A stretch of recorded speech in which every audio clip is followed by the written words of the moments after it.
Hello guys, welcome back to my YouTube channel. কেমন আছো সবাই বলো? আশা করছি খুব ভালো আছো, আমিও ভালো আছি। তো আজকে আমি তোমাদের দেখাবো পুরো হোমমেড কেক। তো দেখো কত সহজে উঠে গেল, আর কী সুন্দর দেখতে হয়েছে।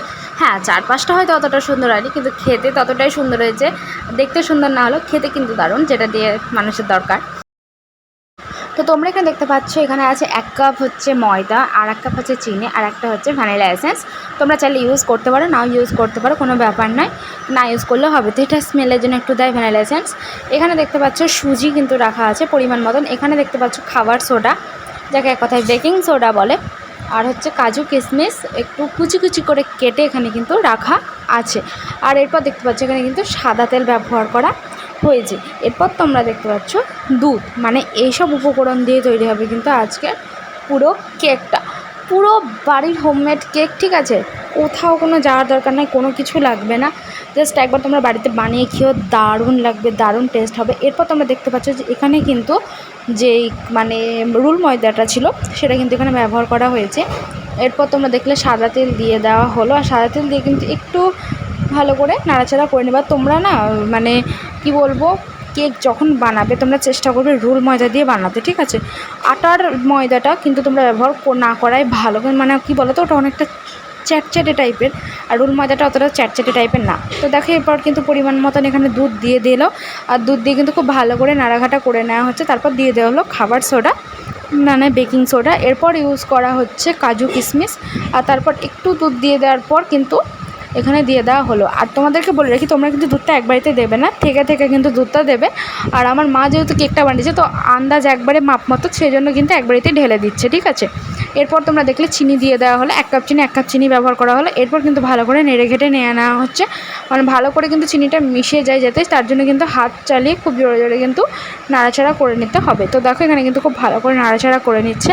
আর তোমরা যদি ব্যাকগ্রাউন্ডে কিছু সাউন্ড পাও সেটা প্লিজ অ্যাভয়েড করেছো। এরপর দেখতে পাচ্ছ তোমরা 1 চিপিরও অর্ধেক একটু ভ্যানিলা এসেন্স দিয়ে দেওয়া হলো স্মেলের জন্য। আর আমার খুব একটা স্মেল পছন্দ হয় না কোনো কিছুতেই, বিরিয়ানি বলো বা কী বলো, আমার কিন্তু খুব একটা স্মেল ভালো লাগে না। আমার মনে হয় এমনি খাবার থাকলো, এমনি নর্মাল যেটা খাবারের অরিজিনাল স্মেল, সেটাই খুব ভালো লাগে। অতিরিক্ত মশলা বা কিছু, আশা করি এরকম অনেকে আছে যারা অতিরিক্ত মশলাযুক্ত খাবার অ্যাভয়েড করো।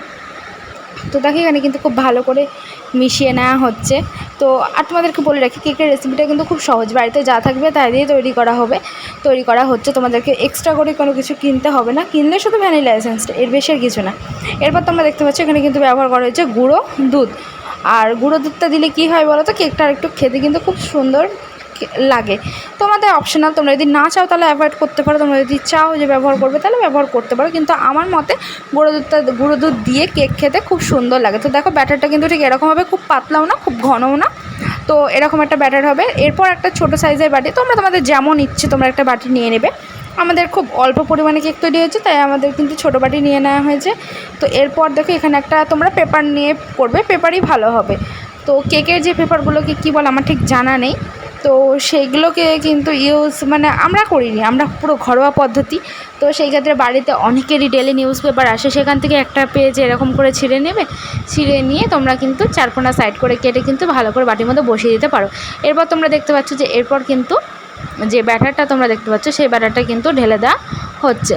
তো একদম ফুল করবে না, ঠিক আছে, কারণ কেকটা ফুলে উঠবে। তো তো একদম কিন্তু তোমরা ভর্তি করবে না। তো দেখো ব্যাটার দিয়ে দেওয়ার পর কিন্তু ভালো করে জিনিসটাকে কিন্তু বসিয়ে দিতে হবে, জমিয়ে দিতে হবে। আর কাগজগুলোকে একটু সাইড থেকে টেনে টেনে দেবে, যাতে কি বলো তো বেশ ভালো মতন হয়। হ্যাঁ, মনে করে কাগজে কিন্তু অবশ্যই তোমরা সাদা তেল লাগিয়ে নেবে, বাটিতেও লাগবে প্লাস কাগজেও কিন্তু খুব ভালো করে লাগিয়ে নেবে, যাতে কি বলতো যখন তুলবে না কেকটা রেডি হয়ে যাবে, কেকটাকে যখন তোমরা তুলবে দেখবে খুব সুন্দর করে উঠে আসবে। এরপর যেমন কাজু কিশমিশ, আর আমার মায়ের কাজু কিশমিশ দিতে খুব ভালো লাগে। তো মা যেমন করে পেরেছে, আমি কিছু বলিনি, মা আজকে যেমন করে পেরেছে তেমন করে টুকটুক টুকটুক করে সাজিয়ে কিন্তু কাজু কিশমিশ করেছে। তো আমার জন্মদিনে কিন্তু মা এইভাবেই বাড়িতেই কেক তৈরি করে, এক্সট্রা কোথাও কোনো কিছু খরচা আছে বাঁচিয়ে মা এভাবে তৈরি করে। এরপর তোমরা দেখতে পাচ্ছ এখানে কিন্তু একটা প্রেশার কুকারের মধ্যে হচ্ছে একটা মানে ওভেন জাতীয় কিছু নিয়ে নেওয়ার মধ্যে কিন্তু বাড়িতে কেকটা বসিয়ে দেবে। 8 ঘন্টা রাখবে, ঘড়ি গুনে একদম 8 ঘন্টা রাখবে, দেখবে কিন্তু পুরোপুরি রেডি। কাঠিতে দেখো কিচ্ছু লেগে নাই, আর এই দেখো বের করছি কিন্তু কিচ্ছু লেগে নেই। তো দেখো আমরা কত সহজে কিন্তু বাটি থেকে উঠিয়ে ফেলেছি, এক সময় কিন্তু বাটিতে থেকে উঠতেই চায় না। তো দেখো এটা কিন্তু কত সুন্দরভাবে বাটি থেকে উঠে গেল। আর যে কাগজটা তোমরা দেখতে পাচ্ছ সেই কাগজটা কিন্তু খুব সহজেই কিন্তু উঠে গেল কেক থেকে। কেক ভাঙে এমনি কিছুই না। আর আমাকে যেহেতু ভিডিওটা আজকেই পোস্ট করতে হবে, তো সেই জন্য গরম অবস্থায় ছিল বলে, হালকা গরম ছিল বলে কিন্তু কেক থেকে কাগজটা উঠাতে হয়েছে, কারণ ভিডিওটা তো আমাকে দিতে হবে বলো। তো সেই জন্যই, নাহলে কিন্তু আরও ভালো 4-5টা হয়ে জমতো। এই যে জায়গাটা একটু যেমন ভেঙে গেছে, আর উপরটা খুব ভালো করে ফুলেছে বলে কিন্তু ফেটে গেছে। তো যাই হোক, আজকের রেসিপিটা কেমন লাগলো তোমাদের অবশ্যই কমেন্ট করে জানো। এরকম হোমমেড কেক তোমরা অবশ্যই বাড়িতে বানিয়ে খেও, আশা করছি তোমাদের ভালো লাগবে। তো দেখো আমাদের কেক রেডি, আশা করছি ভালো লাগবে। তো চলো আজকের মতন টাটা, বাই বাই, দেখা হচ্ছে নেক্সট কোনো রেসিপি ব্লগে। সবাই ভালো থেকো, সুস্থ থেকো। আর বাড়িতে একবার যারা যারা বানিয়েছো তারা অবশ্যই আমাকে কমেন্ট করে বলো কতটা নরম আর কতটা সফট, তোমরা দেখে নেবে। পুরো সুন্দর সুন্দর পুরো নরম নরম কেক হয়েছে। তো দেখো পুরো নরম, একবারে তুলে নরম যাকে বলে, মুখে দিলে গলে যায়।